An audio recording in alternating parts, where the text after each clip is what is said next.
Dagsa naman ang mga naghahabol para makapagrehistro sa huling araw ng voter registration. Para sa Update Live mula sa Batasan Hills sa Quezon City, nasa frontline ng balitang yan, si Dave Abuel. Dave, kamusta ang sitwasyon dyan? Marami bang tao sa mga oras na ito? Ruth, unti-unti nang dumarating dito sa Barangay Hall ng Batasan Hills sa Quezon City ang mga humahabol magparehistro sa huling araw ng voter registration para sa 2025 national and local elections.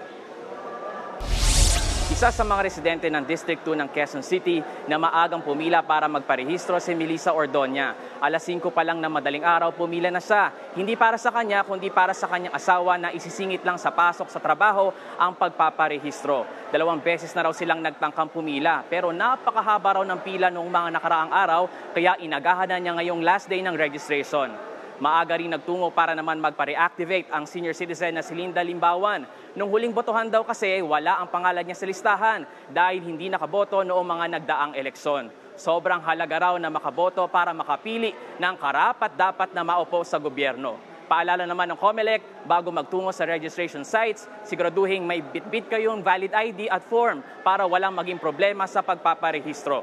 Magdala rin ng ballpen. Ruth, nauna nang sinabi ng COMELEC na hindi na ma-extend ang registration period, kaya magparehistro na ngayong huling araw. Ruth. Maraming salamat, Dave Abuel. Mga kapatid, Jess De Los Santos po, huwag magpahuli sa mga umaaksyong balita at napapanahong issue sa bansa. Para sa mas malawak na balitaan, mag-subscribe at mag-follow sa social media pages ng News 5.